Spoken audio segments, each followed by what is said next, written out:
Hello students, last time हमने question number 17 तक किया था। आज हम क्वेश्चन नंबर 18 कर रहे हैं। क्या है question number 18? A spiral is made up of successive semicircles with centres alternately at A and B, starting with centre at A of radii 0.5 centimetre, 1 centimetre, 1.5 centimetre, 2 centimetre and so on as shown in the figure. What is the total length of such a spiral made up of 13 consecutive semicircle? क्या कहा है? देखिए, इसका figure बनाया हुआ है। एक spiral है जो सेमी सर्कल से मिल के बनी है। जैसे ये छोटा सेमी सर्कल है, ये थोड़ा बड़ा, ये थोड़ा बड़ा, ये उससे बड़ा। सबसे पहले वाले सेमी सर्कल का जो सेंटर है वो ए है, सेकंड वाले का सेंटर बी है, नेक्स्ट वाले का ऐसे चलता जा रहा है। जो सबसे छोटे वाला सेमी सर्कल है उसकी रेडियस 0.5 सेंटीमीटर है, बड़े वाले की 1 सेंटीमीटर, उससे बड़े वाले की 1.5 सेंटीमीटर। इट मीन्स रेडियस में 0.5 का सेंटीमीटर का इंक्रीमेंट हो रहा है।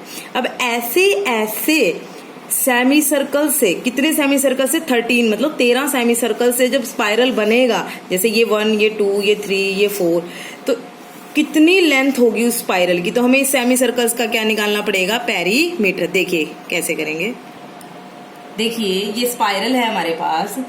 ये स्पाइरल सेमी सर्कल से बना हुआ है। ये हमारे पास फर्स्ट सेमी सर्कल है, ये हमारे पास सेकंड सेमी सर्कल है, next one is third, fourth. इसका सेंटर, फर्स्ट सेमी सर्कल का सेंटर ए है, सेकंड वाले का बी है, नेक्स्ट वाले का फिर ये सी बन जाएगा। इस तरह से चलता जाएगा। ठीक है, तो हमें इस तरह के सेमी सर्कल से बनने वाले 13 सेमी सर्कल से बनने वाले स्पाइरल की लेंथ निकालनी है। देखिए, इसकी रेडियस कितनी है? 0.5 सेंटीमीटर, जो सबसे छोटे वाला है। उससे बड़े वाले की रेडियस कितनी है? 1 सेंटीमीटर। तो लिखेंगे radius of semi circle, first वाला ले लेते हैं हम, सेमी सर्कल विद सेंटर ए क्या है? 0.5 सेंटीमीटर। तो L1 क्या मानी है हमने? इस सेमी सर्कल की लेंथ मानी है। तो सेमी सर्कल की लेंथ मतलब सरकमफ्रेंस का फॉर्मूला क्या होता है सेमी सर्कल का? पाई आर। तो पाई की वैल्यू कितनी है? 22/7 और आर की वैल्यू 0.5 मतलब 5/10। तो अगर हम कैंसिल करें तो कितना आ जाएगा? 11/7 सेंटीमीटर। और radius of second semi circle या semi circle with centre B कितनी है? 1 सेंटीमीटर है। तो L2 length of second semi circle कितनी हो जाएगी? जिसका सेंटर बी है, तो पाई आर ही रहेगी फॉर्मूला। तो इसकी R1 लिख लेते हैं, इसको R2 से रिप्रेजेंट कर लेते हैं, क्योंकि एक ही क्वेश्चन में दो अलग अलग वैल्यूज को सेम अल्फाबेट से रिप्रेजेंट नहीं कर सकते। तो 22/7 और R2 की वैल्यू 1 है, तो कितना आ जाएगा? 22/7 centimetre. Radius of semi circle with centre C मान लेते हैं हम इसको, नेक्स्ट को। तो इसकी कितनी है हमारे पास? 1.5 सेंटीमीटर। तो L3 कितनी हो जाएगी? 22/7 इंटू 1.5 का मतलब 15/10। तो 5 3 जा 15, 5 2 जा 10, 2 पे 11, कितना आ गया? 33/7 सेंटीमीटर। तो लिस्ट बनाए, अगर list of length of semi circles क्या बनेगी? 11/7, 22/7, 33/7 एंड सो ऑन। तो अगर हम A2 में से A1 को माइनस करें, 22/7 minus 11/7, that will be equal to 11/7। इसी तरह A3 माइनस A2 करें तो 33/7 minus 22/7, that will be equal to 11/7। तो इनका कॉमन डिफरेंस क्या आया? Same. So this list forms an AP। तो ये लिस्ट क्या बना रही है? AP बना रही है। अब देखिए आगे क्या है, मेन काम यहाँ से स्टार्ट होता है। अब जो लेंथ ऑफ सेमी सर्कल्स है वो AP बना रही है, और हमें स्पाइरल की लेंथ निकालनी है। कब? जब ये 13 सेमी सर्कल से बनी हुई है। स्पाइरल की लेंथ इन सेमी सर्कल्स की लेंथ को ही क्या करना पड़ेगा? ऐड, फर्स्ट की, सेकंड की, थर्ड की। तो इन कितने सेमी सर्कल्स की लेंथ को ऐड करना पड़ेगा? 13 की। इट मीन्स इस AP की हमें 13 टर्म्स का क्या निकालना पड़ेगा? सम निकालना पड़ेगा। तो हमारे पास AP क्या है? 11/7, 22/7, 33/7 एंड सो ऑन। A की वैल्यू फर्स्ट टर्म कितनी है? 11/7। D की वैल्यू कितनी है? Again 11/7। And total number of terms कितनी लेनी है? 13। ठीक है, तो length of spiral made of 13 कंज्यूकेटिव, लगातार, कंज्यूकेटिव का मतलब लगातार, सेमी सर्कल्स वो किसके इक्वल हो जाएगी, S13 के, और S13 का हमें फॉर्मूला पता है 13/2 2 इंटू ए प्लस 13 माइनस 1 इंटू डी। देखिए जो ये स्पाइरल है वो सेमी सर्कल से ही बनी हुई है। सेमी सर्कल्स 13 सेमी सर्कल को मिला के जो स्पाइरल बनेगी हमें उसकी लेंथ निकालनी है, और लेंथ ऑफ सेमी सर्कल हमारे पास ये है। तो इनको ऐड करने पर कितने टर्म्स को इस एपी की 13 टर्म्स को ऐड करने पर, जैसे ये फर्स्ट सेमी सर्कल की लेंथ, ये सेकेंड, ये थर्ड, ये फोर्थ, ये fifth, next one is sixth, seventh, eighth, ninth, ऐसे ऐसे कब तक चलेंगे जब तक 13 सेमी सर्कल नहीं हो जाते। तो इन सब की लेंथ को ऐड करेंगे S13। इसको आप ए की वैल्यू ये पुट कर देना, डी की वैल्यू ये पुट कर देना, और सोल्व कर लोगे तो आपका क्वेश्चन हो जाएगा। तो ऐसे करना है। नेक्स्ट क्वेश्चन नंबर 19 क्या है, 200 logs are stacked in the following manner, 20 logs in the bottom row, 19 in the next row, 18 in the row next to it, and so on. In how many rows are the 200 logs placed and how many logs are in the top row. क्या कहता है कि 200 logs है, यहाँ पे 200 logs हैं, उनको इस तरह से रखा गया है। सबसे नीचे वाली रो में तो 20 लोग्स हैं, उससे ऊपर वाले में 19। आप देख भी रहे हो फिगर में, सबसे नीचे वाली में ज्यादा है, उससे कम ऐसे चल रहे हैं। कितने कितने कम हो रहे हैं, 1 लेस हो रहे हैं। सबसे नीचे वाले में 20, देन 19, देन 18। तो हमें ये बताना है ऐसी ऐसी कितनी रो बनेगी जिसमें हम 200 लोग्स को रख पाएंगे, और फिर ये भी बताना है जो सबसे टॉप मोस्ट रो होगी तो उस रो में कितने लोग्स होंगे।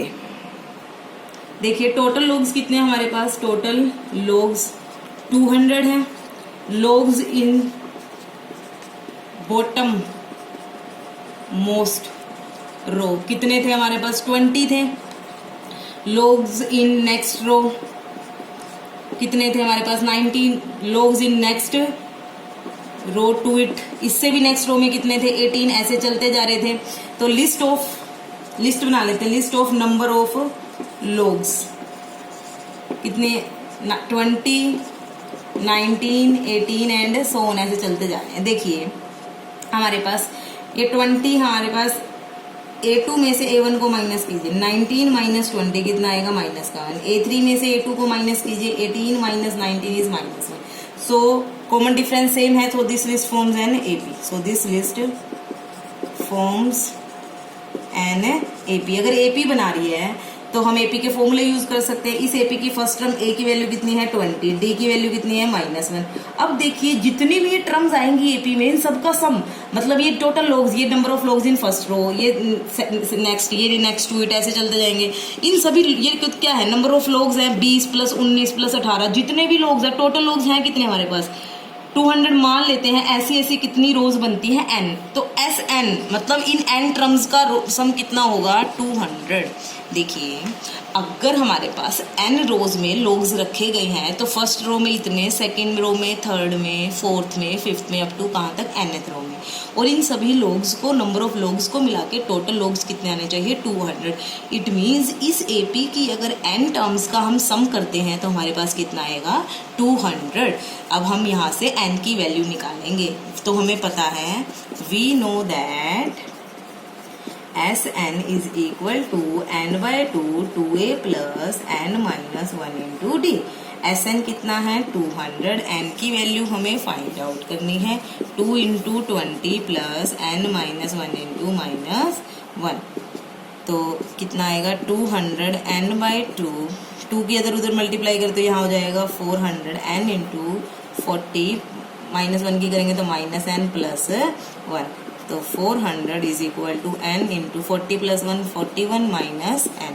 तो 400 is equal to 41n -n²। सबको एक साइड ले आएंगे, n² माइनस का 41n प्लस का 400। तो इसके फैक्टराइजेशन मेथड से भी कर सकते हो। 400 के अगर फैक्टर बनाए, देखिए फैक्टराइजेशन मेथड से 2 पे 200, 2 पे 100, 2 पे 50, 2 पे 25, 2 पे 5 पे 5। तो हमें इस तरह से फैक्टर बनाने हैं कि ऐड करने पर तो माइनस का 41 आए और मल्टीप्लाई करने पर कितना है, 400। देखिए 16 और 25 बन रहे हैं। 25 into 16 is 400 and 25 plus 16 is 41।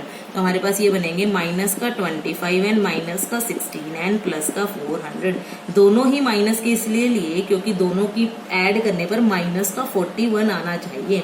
n को कॉमन लेंगे, n minus 25 minus 16 n minus 25। देखिए जब यहाँ माइनस कॉमन ले लिया तो ये तो प्लस का हो जाएगा और बाहर माइनस का साइन कॉमन लिया है तो अंदर क्या बचेगा, माइनस का।